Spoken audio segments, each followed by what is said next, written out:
goizeko ordu 2:54, pronostikoak betez, 22:14 irabazi diete Peio Etxeberriak eta Zabaletak, Larrazabal eta Albisuri Iruñeko Labrit pilotalekuan jokatutako San Fermin torneo nagusiko B multzoko lehen jardunaldiko lehen partida gogoratu dezagun, batetik Etxeberria eta Zabaletarentzat gaurko hau izan dela torneoko lehen norgehiagoka, eta Larrazabalek eta Albisuk berriz hilaren 7an Artola eta Imazi irabaztearen ondorioz lortu zutela San Ferminetan 2 partida gehiago jokatu ahal izatea. Horiek horrela, partida hasiera bikaina eman dio Iker Larrazabalek.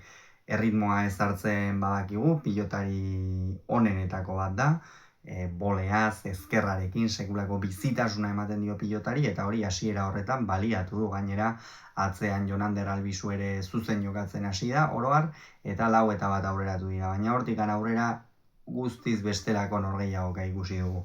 Jose Javier Zabaletak atera du, eta hasi da danba eta danba sekulakoak eta bi eman dizkio partida izugarria egundokoa jokatu du Etxarrengo atzelariak, eta horren ondorioz berehala sartu dira gorriak partidan, eta baita aurretik ere. Gainera, aipatu behar da, partida hasieran Peio Etxeberria desagertu xamarrik ibili dela, baina berehala agertu da ondoren ezker gantxoarekin aurrean erritmoa sartzen, eta erabat txikitu dituzte 12 eta 6 jarri dira aurretik, erabat txikitu dituzte Larrazabal eta Albizu. Jonander Albizu da puntu batetik aurrera Zabaletaren bizkarra nabarmen ikusten ari zen, pilota gehienak 7. kuadrotik atzera eman behar izan ditu ataungo aurrelariak, eta noski horiek ez dira une errazak izan inondik inora ere bikote urdinarentzat. Larrazabal ere hor, gauzak ezin egin zebilelako, eta askoz ere gehiago ez dira hobetu gauzak azken zatian. 18 eta 9 aurreratu dira, hor Zabaletak jarraitu du, eta ipagarria da.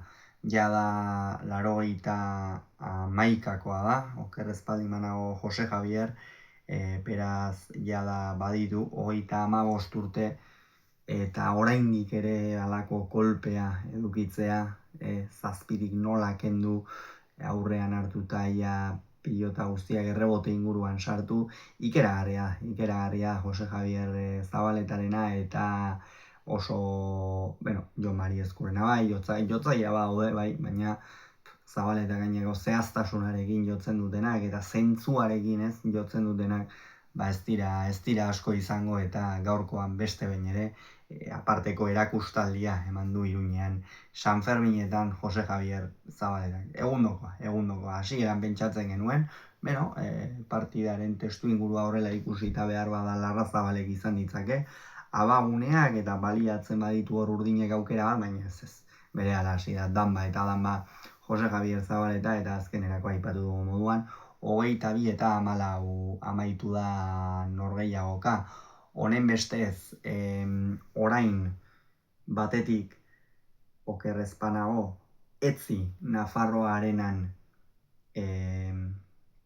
Larrazabalek eta Albizuk Altuna eta Martijaren aurka jokatuko dute, eta igandean Altuna eta Martijaren aurka jokatuko dutenak Peio Etxeberria eta Zabaleta izango dira. Beraz, ikusiko dugu zer gertatzen den bi norgehiagoka horietan, eta hortik aterako da asteartean B multzoaren kasuan ze bikotek jokatuko duen San Fermin torneoko final hori.